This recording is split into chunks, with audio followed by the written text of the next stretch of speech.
share our insight when it comes to sports. It's just Harrison and myself today. Harrison, how are you doing? I'm doing great. We got good basketball going on. Great Super basketball. excited for tonight. Tonight's going to be so good. So really, Yankees 4-game sweep. What could be better? Um, the Nets.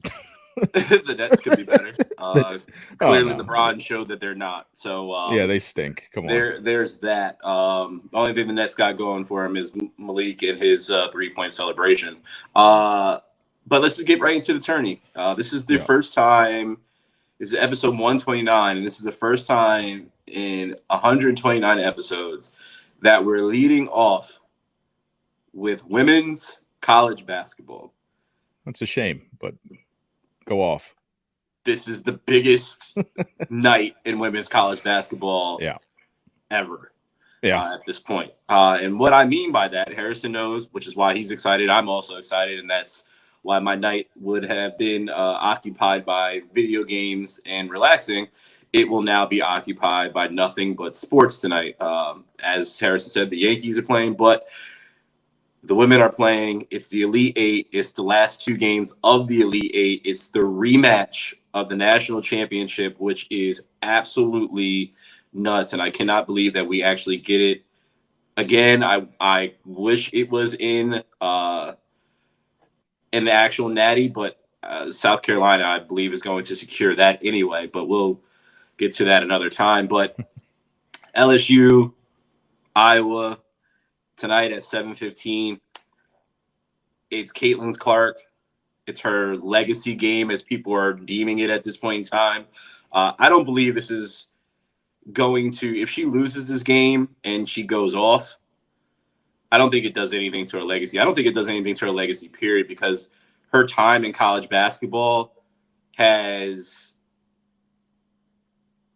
changed the infrastructure of what we know it to be. Like it's brought so many eyes, so many conversations around the sports world, media in general are talking about college basketball. And I know it's in the past because we watch it, so it's different for us that we had the Gino Auriemma's teams and whatnot, and UConn being there 23 times in the Final Four and so on and so forth. So we've seen those, the Diana Taurasi's, the Sue Birds, the Stewies, Janaea Boumaké. Like we know those names, right? Going from other people, Candace Parker and whatnot. But this is like the first time I feel that it's just like on a national scale that everybody's actually really, really paying attention.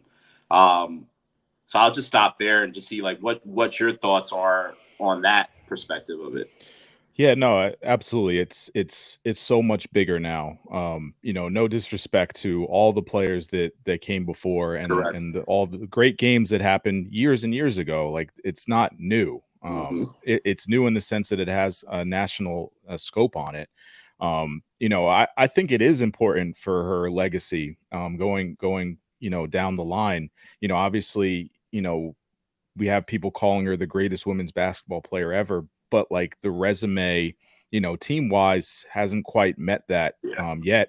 And that's just stuff that you can't get back, ask Kevin Durant, who I think we're talking about later. But we are. There's, the chances to win a championship, to cement your legacy, to do these things at this time. You don't get those chances back. No. And this is obviously a prime opportunity for her. You get an outstanding rematch of last year's national championship game. You get, LSU and all that they bring against, Iowa, who's good, but obviously centered around Caitlin Clark. So, the other team, the teammates are going to have to step up a bit.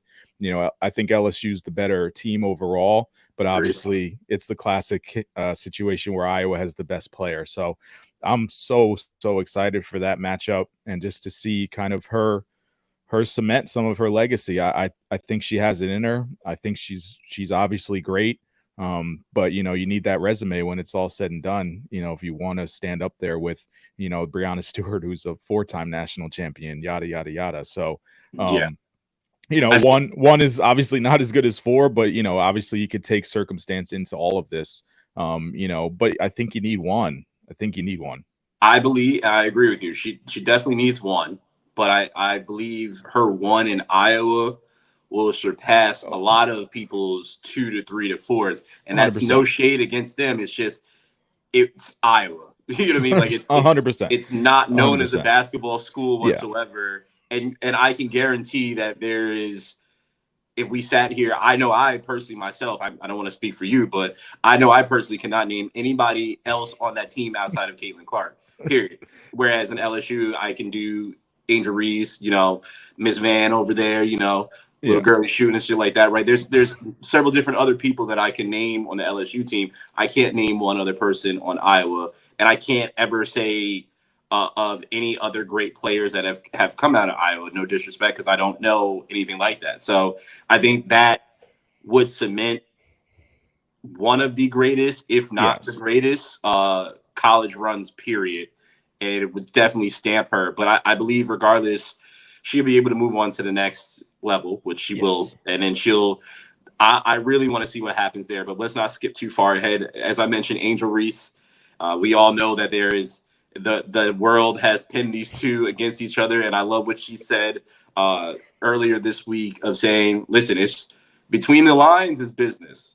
But outside of lines is, hey, girl, we can hang out. We can do all that. We can be cool and stuff like that. And I'm glad she was an adult about it, because we saw what was going on when this all happened last year. It essentially became a race war, unfortunately. It became this tug of war of Caitlin's good, Angel Reese is bad, and Angel Reese shouldn't have done that, but Caitlin Clark was fine with doing what she did. And Caitlin Clark even fessed up. She was like, no, but what I got back from Angel is exactly what I deserved. I put it out there. I got that.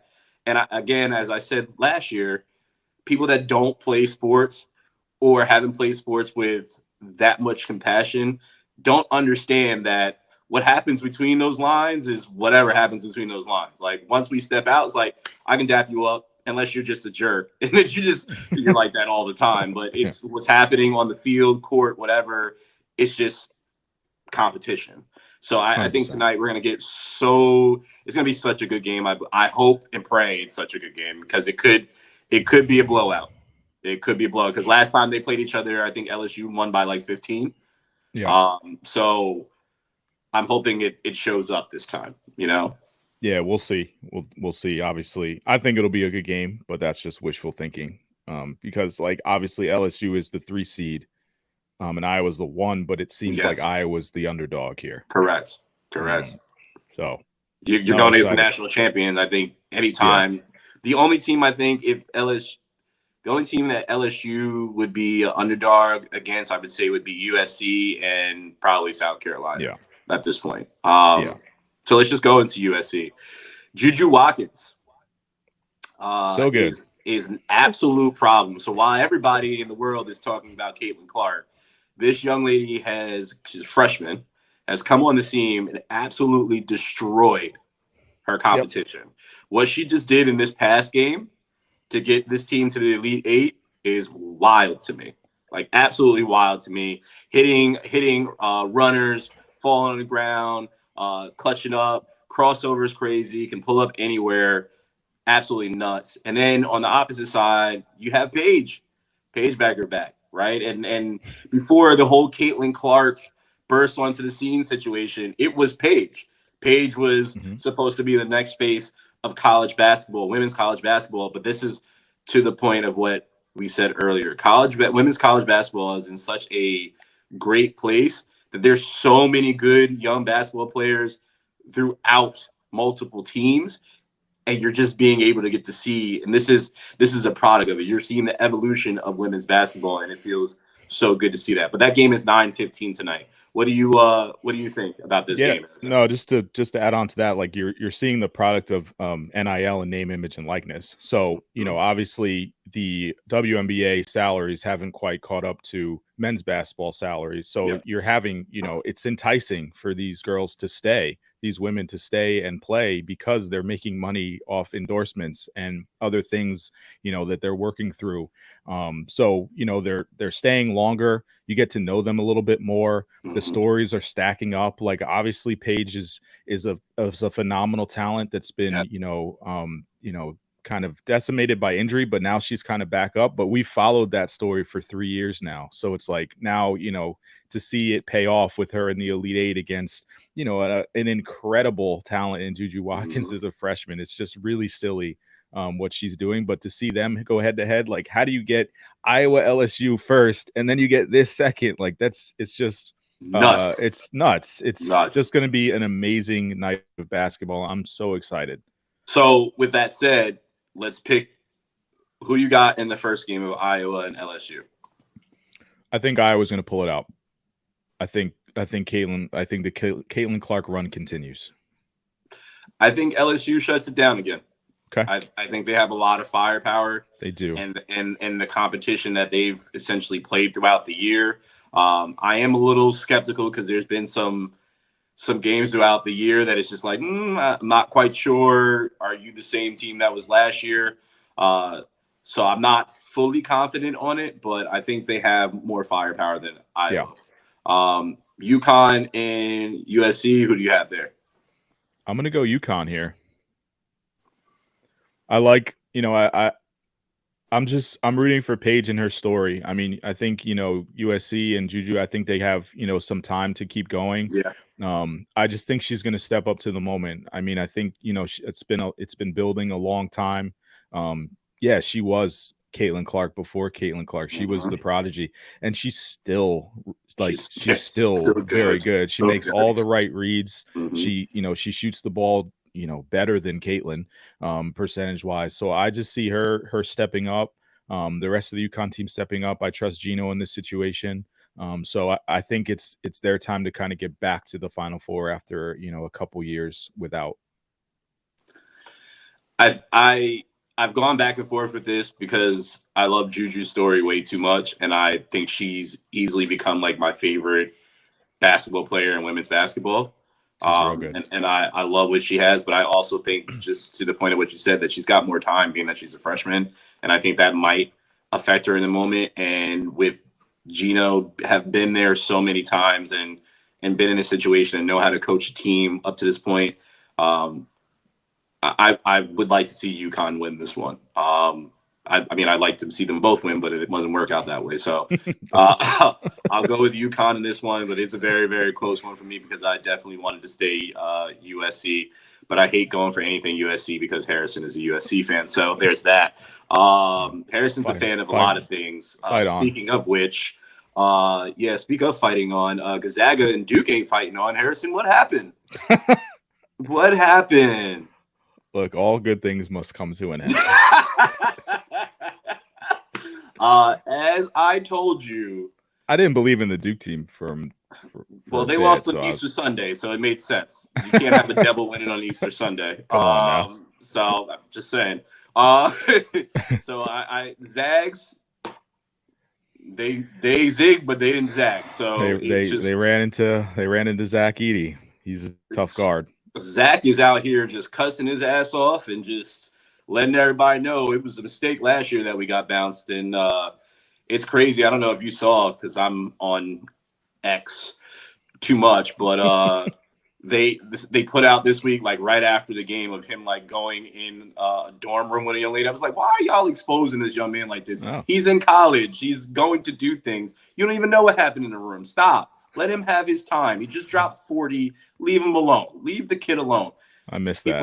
I won't look for it either. You don't need to. Yeah, it just popped up, and I was just like, "Why are you people doing this? Just leave this young kid alone. He's a college kid." Like, I saw him in his presser, just kind of talk about the coaches that passed him over, and I didn't. I don't hear from him much, but I like that. I like that edge. I do too. I don't know what he'll be as a pro, but I guess we'll see. One of the weakest draft classes ever.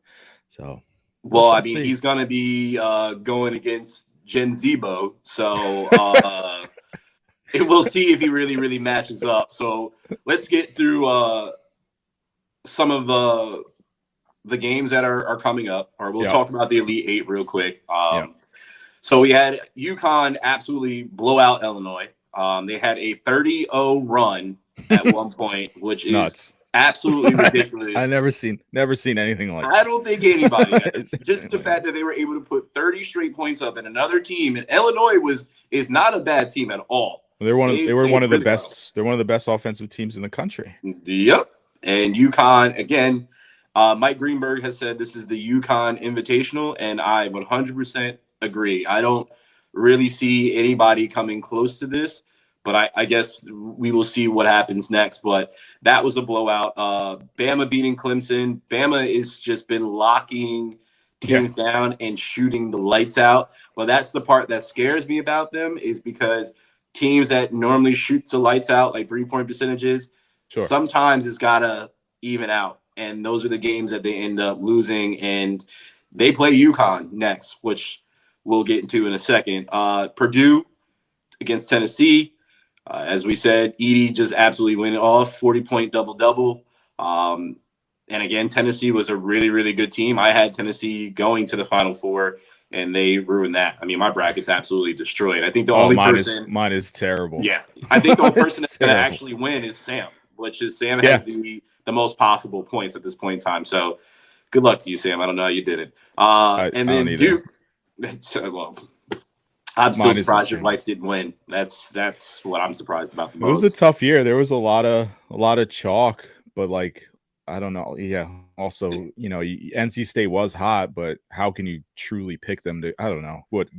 Kudos to those that did well this year. Wasn't me. Yeah, definitely wasn't me. Definitely wasn't Duke that did well either, because they lost to NC State. They lost to NC State twice this year. Oh yeah, right? Yeah. NC State, beat the hell out of them the first time too. That's what I thought. Yeah. So now we set up for the Final Four. Yep. On Saturday, 6 p.m. I'll probably be high as a kite off of some type of drug, because my teeth will be removed from my face. You have Purdue and NC State at 6 or 9 p.m. It's going to be very interesting. Yeah. I might have to FaceTime and do a live Chasing Point stream of me just gone in space. I'll watch that. No, I'm not going to do that to myself. That's how you get canceled. UConn and Alabama follow that at 8:49. Who do you have in the Purdue NC State game?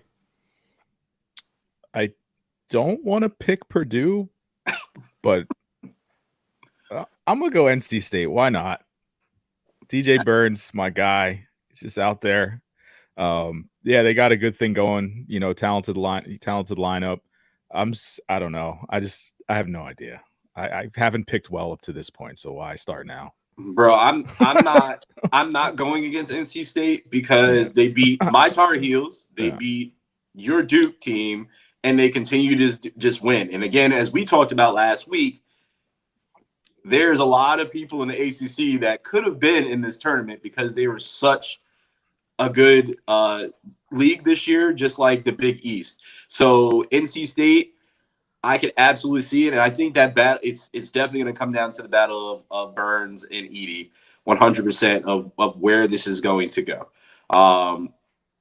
Very, very intrigued by that one, but I don't know. I just don't really have full faith in Purdue. It's just something about when I think Purdue, I just think football again, and I don't think basketball. So yeah, I'm just not paying them any respect. No, I probably should, but Edey put himself. He earned respect last time, but this is kind of like, I hear you, I respect you, but I don't know. And then another game is UConn, Bama. I'm going to flat out just say UConn, because I'm not winning it all. I'm not changing my mind there. Who do you have? No, I got UConn as well. Like you said, I think this is the UConn Invitational. I think their defense is just too good. And then they have, offense pretty much to match. And then, like you said, Bama's been shooting the lights out. Mm-hmm. It's different when you're playing in a football stadium. That definitely changes a lot for shooters. So I could see that running out for them. So, why not? Let's do UConn NC State in the final. That could be fun. But I think UConn runs away with that one too. I think they do too. I really think Yeah. they do too. The tournament championship game is on Monday, Yep. the 8th, and it is to be determined what time it will be, but I'm sure it'll be like 8 or something like that. Who knows? Oh, it's always super late. Right. Yep. So. But yeah, first back-to-back champ since Florida, Mm-hmm. and then the last one that did it before that was Duke. Shout out. Yeah, shout out to the guys that are at home. You're right. They're right there with Gonzaga. So Kim Mulkey. Yeah. Kim Mulkey. So there's been a lot that's gone on with her in recent times. I won't even address the all times. She's absolutely all time. I won't address the article from the LA Times or what I think it was LA Times. Well, no. This one's the Washington Post talk about. There was another one that came out LA Times, which was ridiculous, sexist. Yeah. It was terrible. And when she called that one out, I was just like, I can't argue with that one. No, but that was garbage. This report that we are hearing from the Washington Post, it alleges that Kim Mulkey treated gay players differently and also embarrassed her players for their weight. I didn't get to read the whole article yet. I read the whole thing. Okay, so being that you read the whole thing, can you give us some cliff notes here and what your thoughts are? If you're looking for like a takedown of Kim Mulkey, save your time. It's not it. Oh, okay. It's not it. You know, if you're a Kim Mulkey hater and like you're kind of diehard on that, you're not going to find what you're looking for here. But honestly, you know, after reading it, I don't like Kim Mulkey, but it is a really good profile of, you know, her life, her family, her father, who she's estranged from, you know, where she came from and kind of her beginnings. And, you know, you can kind of see why she is the way she is, which is what this reporter has always done when in his profile pieces. So you kind of go away with a better understanding of just who this person is, which makes a really good profile. As far as her like treating gay players differently, you know, a lot of that is just systemic of the South, and how, you know, and how she's raised, but the article never said she did it as an individual, and more so like that's Baylor, or, you know, and so on and so forth. So she does hold massive grudges forever. So even like with her dad, like just shut him off completely. Her sister shut her off completely. Players that have come through and maybe slighted her in some way, shut them off completely. So she is a tough mother effer. You can curse. Yeah. No, she's tough as shit. And you know, she's an old school coach. So, you know, you know, she's in the vein of Bobby Knight, and, you know, it's greatness. She's won 4 national championships. She's been doing this a long time. So I'm not going to sit here and critique her way of doing it and how many feathers she's ruffled along the way. But if you're looking for like the takedown piece, this isn't it. Not it. Okay. No, well, thank you for sharing that. I can't wait to actually read it, because I mean, it's good. It really is good. She's more fascinating than I kind of ever thought. Yeah, because I would have never thought she's fascinating. So for her to for her to come out and try to put the brakes on this and, you know, say I'm gonna get my attorneys, it's like you just hype this up way more than it ever necessarily needed to be. But also I read it, and I feel a little bit differently about her. So maybe she knew something we didn't. Maybe she just wanted people to continue to hate her. You know, who knows? Maybe that's her edge through life, is I need everybody to hate me. I want to be the underdog type thing. But that's interesting to know. I mean, I still don't like her. I mean, regardless. you should read it. It's different. Because we've all had like really, like, you've had hard coaching in your life, you've had players coaching in your life. She's just as hard as it gets. Like she's just a tough coach. You know, some people, you know, players that don't go that way or don't enjoy that. He's probably not the one you're going to want to play for. But I guess if you want to be coached hard and that way about it, maybe she is the person, but she's been doing it a long time and successful. So Yeah, she's who are definitely we? been very successful. That's one thing that I can never take away from her, is that she's absolutely been successful. She's been one of the better coaches for decades now. So it's good to see and hear that side of it. So yeah, I'll definitely dive into that for sure. Yeah, and it's a good read. It's a good read. Cool. I'm definitely gonna check that out. Let's get into the MLB. Let's do And it. by the MLB, I mean the only team that the three of us care about really is the Yankees. And it's unfortunate Sam's not here, because I'm sure he is. I know he was gloating. All three of us were texting during the first game, and we all lost our shit after the Yankees started going down. And we're just like, all right, here we go again against the Astros. And then fast forward, they swept the Astros, which is I will say to the Yankee universe that's listening, if you're not a Yankee fan, I'm sorry, you can just fast forward a little bit on this point. But to all the Yankee fans, just pump the brakes. It's one series. Let's relax. It's a long not pumping the brakes. No. It is one series. I did see somebody tweet and said we already own the tiebreaker against the Astros already. And I was like, well, that is very true at this point. Because I'll take it. Give blank check Juan Soto. Give him the keys to the city. He's the mayor. Yankees, go buy the nearest Brink truck and just bring it to him with whatever he wants in it. If he needs snacks too, I'll go pick some up and help deliver it too. Like, there's so many places in the Bronx that we could take him to let him feel like he's at home. Like, Yankees, do whatever you got to do to pay this man. The ninth inning at bat that he just had against Hader yesterday, it was nuts. Absolutely nuts. I also want to give a shout out to Cabrera, who was the unsung hero of this series, which I was absolutely surprised. 2 home runs. Two home runs. 2 home runs. A single. Just the way he was doing it. Glaber absolutely sucked at that, but when he did get on base, he was running the bases like a madman.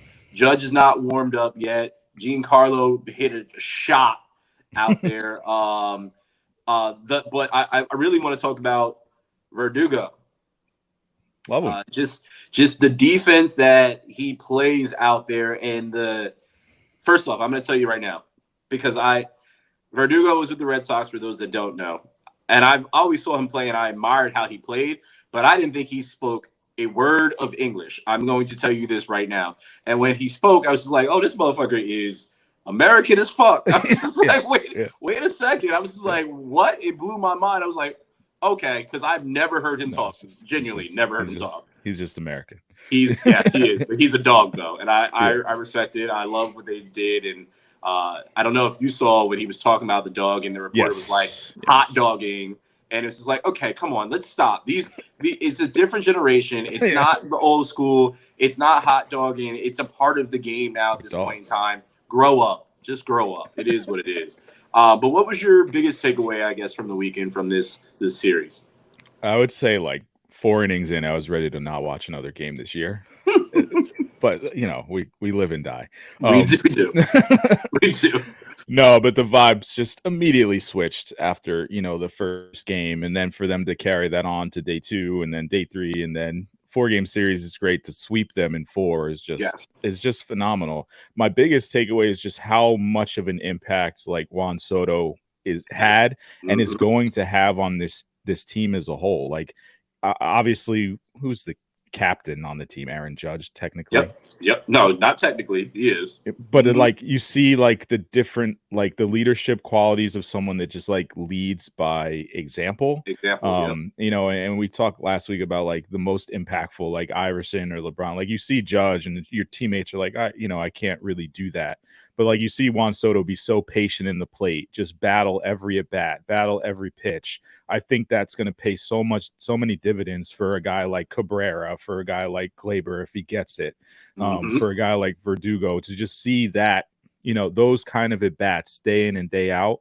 It's just going to impact the lineup the whole way through. And even the pitching staff, like the relievers, they're just battling every at bat. So it's like, the sense of urgency, was there this weekend. Oh, it's a long ass season, obviously. It is. But there'll be highs and lows, but having Juan Soto is kind of the backbone of that, and like being able to look on to and watch his at bats and watch how he battles, I think is just gonna, permeate through the entire lineup and the entire team and the entire organization. So he's a game changer. He's a beast. He's an absolute beast, and it's understandable why so many teams were clamoring for him and still want him to this point in time, and will continue to want him at this point in time. I think my biggest takeaway is to your point, is just that energy that this whole team has, and I really feel like this is the first time that I've seen in a while, which is why I've said on here I'll be watching so many games this year, is because I just felt a different vibe watching them in spring training and seeing how Judge talked and how Boone talked and how some of these other players talked. And Cabrera talked about it. He said they were asking, like, how'd you get off to like such a hot start? He was like, I watched Juan in batting practice, and I watched how he did and how he approached it. And he was like, it just pretty much, he said, is infectious. Like, just watching how he does and how he prepares, it just makes you want to be better. And that's what happens when you have an elite player like that on your team that can do so much. There's a reason why he's continues to get paid and has been sought after everywhere he's gone. And now, this being his third team, I hope this is the team that he stays on for the rest of his career. So Hal, do whatever the hell you have to do. It's unreal that he's on 3 teams. Sure. Like, how is he, like, how does anyone let him go? Money. That's it. He's worth it. He is, but the Nationals couldn't pay him. And they could pay him, but then they would have been strapped on money there. And then the Padres had to pay Machado and Xander Bogart and Tatis and then all the pitching as well too. So it's just like, we got to cut our losses, and it's crazy that the losses that you cut is him. I'd have been like, yo, Manny, it's been great. See you later, bud. No. Fernando, love you, dude. You gotta go. Like, I'm not getting rid of him. But also another big takeaway for me is what I realized when I was putting this together and then just checking it out when I was watching this game the game yesterday with my dad, is the Yankees literally start off the season playing 7 games straight. Mm-hmm. 7 games in a row. Like, I don't mean like a day off. I literally mean 7 days in a row. And then they have a break on Thursday, and then they go right back into a 3-game series. Actually, then they go to 1, 2, 3, 4, 5, 6. They go into 6 straight after that. And then they have a 2-day break. Yeah, they're just nonstop at the top of this. So this is it scares me because of the Yankees wear and tear over the years. And it hasn't been so great. So I hope they're not tonight. They're tomorrow. They're tomorrow. They got a day. What are you talking about? They're not tonight. They're tonight. They play at 9 tonight. They do. Diamondbacks. Hell yeah. I know. I'm watching it. I'm watching double screens tonight. That's going on. It's happening. It's absolutely happening. Hell yeah. Well, I'm watching baseball in April, so that's new. That's a valid point. So let's get to something that it drives me crazy. I don't know if you got to watch the video, Harrison. I did. Okay. Yeah, I did. Rashee Rice, the rookie wide receiver for the Kansas City Chiefs, is a champion after this past season, obviously, and end up emerging as the number 1 wide receiver. So Mahomes finally got his number 1 wide receiver, and now fast forward to the offseason. He is now, while we were just talking, Harrison, they just updated and said he is cooperating with the police. His attorney put out a statement, which I didn't read yet. But he was in a hit-and-run situation, or is allegedly in a hit-and-run situation. The video clips that bystanders have taken looks like him. His cleats were definitely, but both of the cars were registered to him.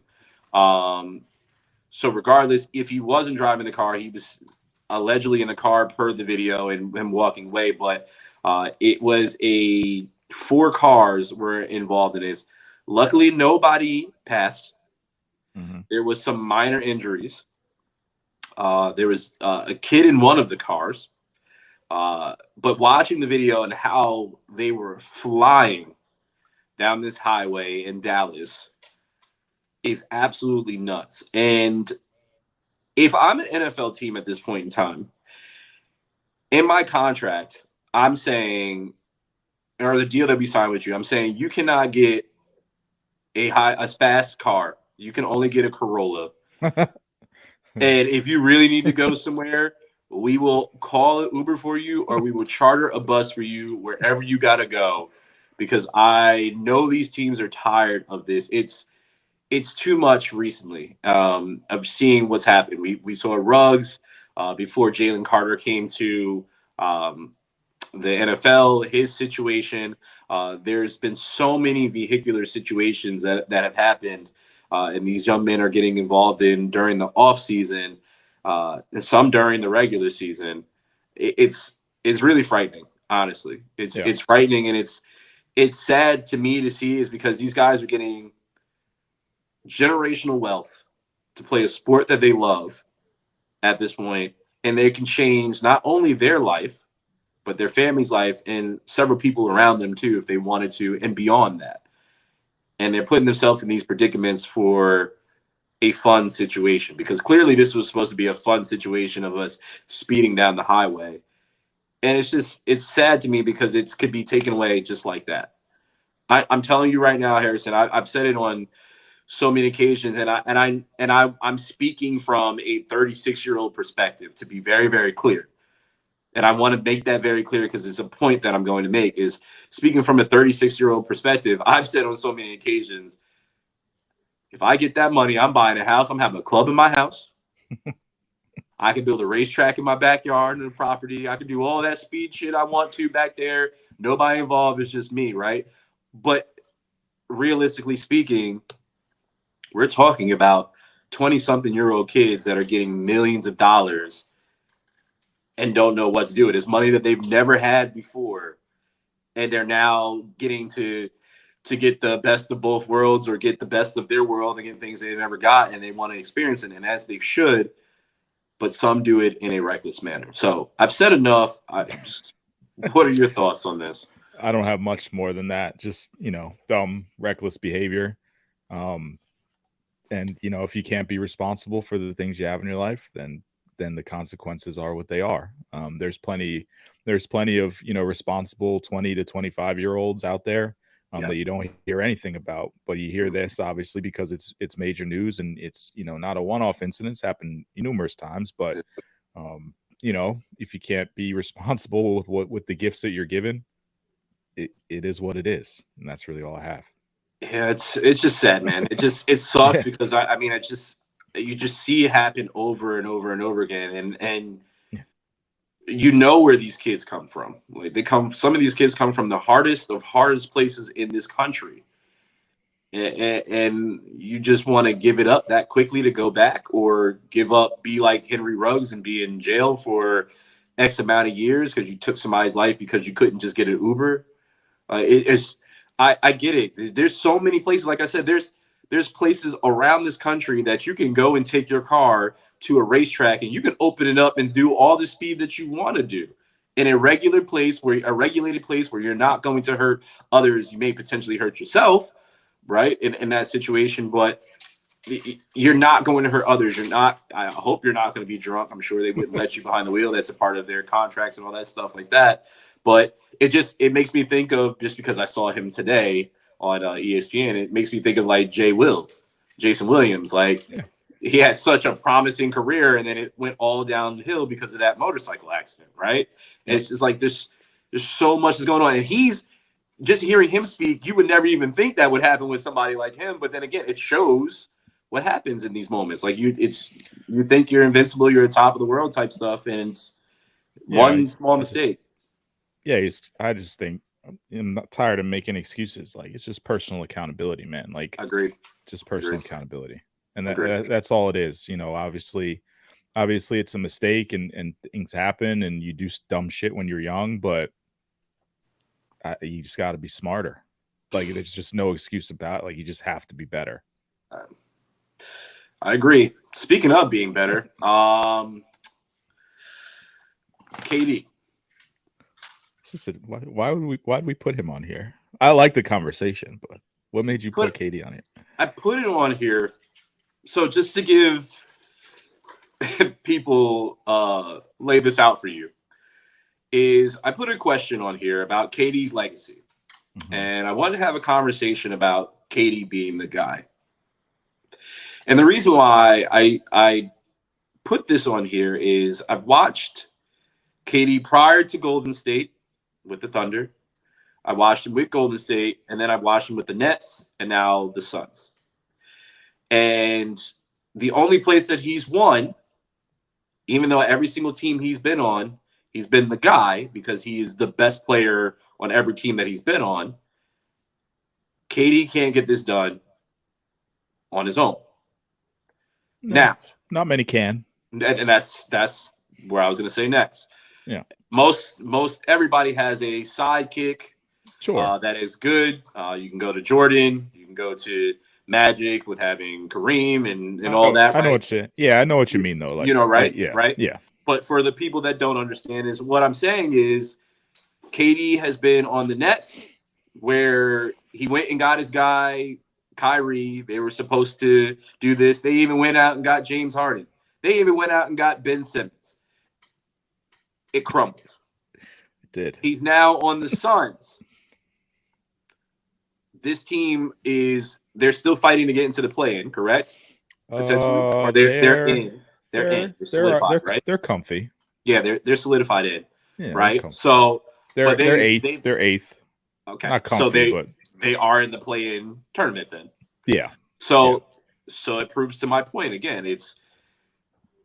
We're watching KD on teams that he is going down as one of the greatest scorers, if not the greatest scorer in basketball history, because of what he has done. Mm-hmm. And I'm not talking about points wise, because we obviously know LeBron has the most points. But will he ever get a ring without having a super team? No. Is my question. No. Okay, so he's 35 now. The ship's passed. Like we can almost start having the conversation. Like obviously you kind of wait till the career's over to have that legacy conversation, but his book's pretty much written. Any championship or ring he gets on the back end here, he won't be the number one guy. He'll be a piece of that pie. So it's interesting because his career could have went completely differently, depending on a lot of different things. And there was tons of forks in the road for KD, and he always seemed to take the wrong one. Legacy wise, he got 2 rings out of it. He's not some bum. Like he's a top 25 player of all. I'd have to look at that top 25 all time, maybe. But he he should have been considered as no doubt top 10, maybe top 5 of all time. So he's let's put it into context of where we're talking about him at. He's one of the greatest players of this generation. And he could have been, a top 10, top 5 player of any generation. But he always took that path that was like, why'd you do that? It's so crazy to me is because, and that's an absolute valid point, because that's where my mind frame was, and I knew you would understand where I was coming from with this. Is his toughest critic has been Charles Barkley. And Charles Barkley is saying exactly what we're talking about, and what I've been thinking about for a while is that every time it seems to get hard, KD leaves. You got beat by the Golden State Warriors, and instead of staying with the team that had Russ and James Harden, even though James Harden was going to leave anyway at that point in time because they weren't going to be able to pay all 3, you go to the enemy. And then from there, after you win, you have whatever your squabble is with Draymond and whatever, and people talking about you. Then you go to the Nets, say you don't need a coach. You get Kyrie, you hit James Harden, you get Ben Simmons, and it falters there too. And now you go to the Suns, where D Book is already there, but then you also now get Bradley Beal, and you add that to that too, and it guts the whole team because every time KD moves, it guts the whole team's roster because you have to trade so much for him, except for when he was a free agent, right? To just sign wherever he wanted to with the Nets, which allowed him to have one of the better teams to have. It blows my mind every time because it's I love KD. First of all, love his sneaker line. I love how he's just so brash with the media. Like I love what he does, what he stands for. But to your point of what you said so perfectly, it drives me nuts, and it's just like, but why did you do that? Like, I think why it's did you leave? yeah, I think it's just he's so interesting. Like he's just such an interesting player, person. I think it's just so personality driven. Like I don't think it's kind of generational where like I guess he is our generation, but I don't think he Yeah, sees these teams as like I have to stay here. I think he sees them as laundry and it's like I'm just going to go try something different. I'm going to just go let's go play in Golden State. Let's yeah. just see what Brooklyn's like. Let's see what Phoenix is like. So I don't think he has like two true allegiances or any true allegiances. He's just kind of going with the flow. Like he's a free spirited dude. He's going to say what he wants to say. Mm-hmm. He says he doesn't care what people think. He cares a lot about what people Yeah, think. absolutely. But that's just him, man. And he's different. He's different. And you know, I've loved watching his career.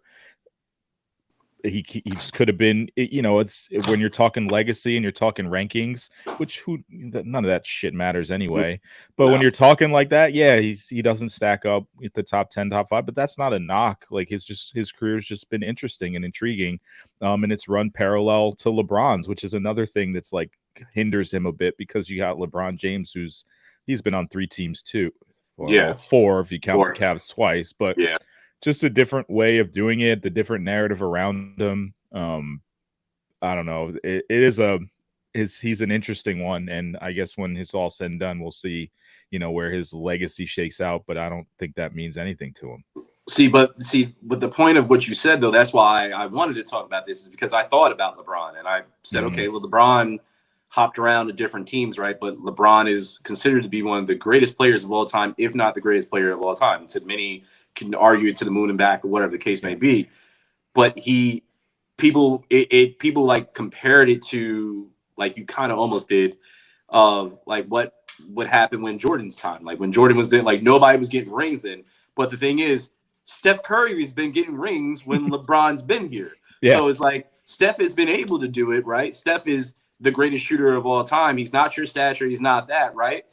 And he was able to do this and be the thorn in LeBron's back because he literally is that when they were in their well, you have to do it. Prime, you have right? to do it within context though, because like, yeah, Steph won, but then he got KD on top of it. So it's like the powers combined of both of them led to, you know, more rings against LeBron, where in context, when you read back, it's like, okay, LeBron was the underdog. LeBron's been the underdog in basically every finals he's ever been in, other than one with the Heat against the Mavs, where they were favored and they ended up losing, and they were favored against OKC too, I think. They did.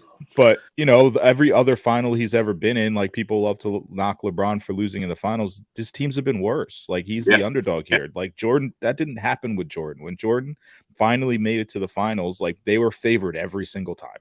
They were the better team. They were. But I also it could have went the way for LeBron too. Like I mean, I know you remember when he first went to the Heat. It's like Dwayne Wade's team. But that changed when, you know, when it was LeBron that got them over the hump against the Celtics. But D Wade that changed the whole narrative. D Wade was even humble about it. It's like, yeah, it's my team, but like I want you to take over. Like you need this or whatever. And D Wade already had a ring, so it was that situation. But that's the same thing. What I'm talking about with Steph too is like Steph had a ring before.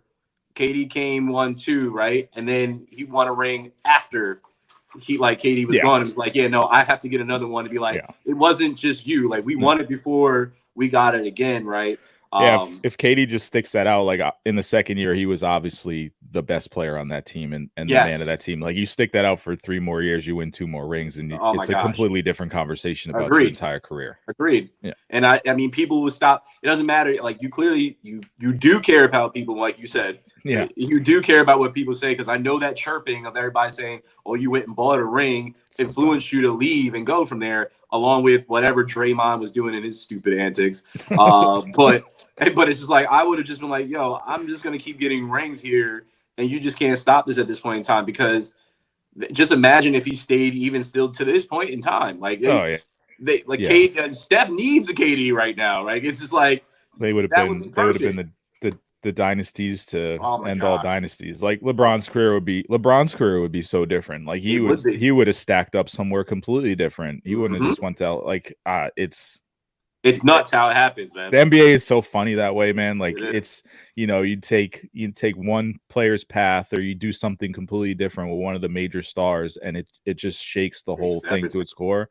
And there's so many what ifs in the NBA, like so There many. is. There is. Like, you know, a decade before, you know, Shaq and Kobe, like that's the ultimate one. And this is very Yes. similar. We just did it over again. Yeah, yeah. If Shaq and Kobe would have stayed together, oh my God, the sky is the limit. I don't think anybody's touching them, No. especially as Kobe grew into the game even more. Like, Yeah. yeah. If only people would just. That's, I mean, like I love LeBron, and why I think he's been so successful is like he's a historian of the game, and like he knows where the game's been, and he makes decisions based off of history and learning. A lot of people don't do that, but we do the same thing over and over again, like every fucking 6 years. Well, I guess we'll see where he lands when his career is over. But I just thought it was a very interesting thing just to seeing and just paying attention to what's been going on with KD. No, it's KD's super interesting. Yeah, it's just his career has been wild. Yeah, I'm still rooting for him no matter what. I want him to get another ring. I would love to see D-Book get a ring too, but that West is too tough to get a ring out there, and I don't know if it's gonna come to fruition for him at all.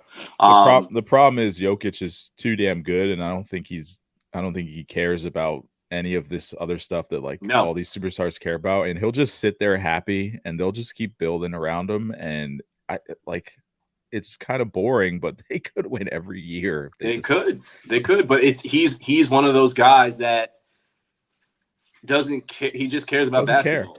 There's so many guys in the NBA that are just doing this because it's a check, right? And they're getting in, and it's like, I like basketball, I love basketball, but it pays the bills type thing. It's such an American international mentality, and we're seeing that now, and it's going to really suck when Luka goes to the Nuggets, and then they're really unbeatable. So if he goes to the Nuggets, that is absolutely wild. This man shooting off that damn scoreboard in Houston was absolutely wild. I don't know if you guys have seen it, but if you haven't, he literally threw it off the scoreboard and went into the hoop. Nuts. What's also nuts is this week's Do You Care? And I purposely put this here because Harrison requested it. It was Mike Tyson and Jake Paul. He did. He sent me a group text, and he was just like, I want you guys to see these rules because I'm looking forward to this. So Jake Paul, Mike Tyson. Couldn't care less. Jake Paul, Mike Tyson, the rules have come out. And I will say what Harrison actually really said at the end of this. So the rules are, it will be 16-ounce gloves, not 10-ounce gloves. It will be 2-minute rounds, not 3-minute rounds. It will be no official judges will score the fight. And there's no winner unless somebody gets knocked out. All right. So Harrison's first immediate reply was, people pay money to watch this? Yeah. People pay money to watch this. They do. You know what would happen if people didn't pay money to watch this? This shit wouldn't happen anymore. This is so dumb. Why do we like this? Why are we like this? It's because we as a human race like to see a spectacle of no matter what. Stupid. That's all it is. It doesn't matter. Is we have FOMO. We don't want to miss out on something that potentially could or could not happen, even though we know it's probably scripted throughout the whole time. We're like, we got to watch it because we got to see it. It's Mike Tyson, one of the greatest boxers ever, against this YouTuber. Oh, we got to see him get knocked out, even though it's like planned out like a WWE fight. And we sure know there's not. They're literally saying there's no winner unless somebody's getting knocked out. There's too much money on the line here. You think somebody's getting knocked out? It's not happening at all. Like, so. I just think it's the rules. Once I read the rules, I was just like, no, this is comedy. This is straight comedy. You have the highest of highs in sporting events with probably tonight, and then you have the lowest of lows in what's a complete sham and mockery of sports. Like, it's just a joke. It's a joke in this. So do you care? Again, I do not care. I'm sure we're going to continue to bring this fight up, but I promise you, I will not come close to watching this. Like FOMO doesn't exist with me. I'm good. I know it doesn't exist with you. Trust me. Harrison is a different breed. I will be watching this for free because I won't be paying for it. Don't even watch it for free. Stop. No, I watch it illegally. I've watched all those. Well, not all the fights. There's definitely several fights of Jake Paul's I did not watch, but just certain people I wanted to see just because. But yeah, I will be watching this solely for Mike Tyson because I just want to see Mike Tyson, and I'll probably just watch like two to three rounds to see Mike Tyson just throw punches because I'm just very, very curious of what would happen as his old age. But yeah, we'll be back again to share Harrison's view because I'm sure there'll be something else that comes out about it. Once we probably get the undercards, I'll see what Harrison thinks. We're gonna find out that the entire fight is AI generated and it never actually happened. I would care about that. That'd be sick. Oh my God! Yeah, well, I hope that's not the case. On that note, that would be sick. You're sick. You're sick. On that note, we are out of here. This has been another episode of the Chasing Points podcast, where you can listen to us on all major DSPs. Again, this is episode 129 for Harrison and myself. We thank you for showing up and listening. Share this with everybody that you can. Share it with your mama, your mama's mamas, your uncles, your grannies, all of them. And we'll be back next week. Until then. Peace.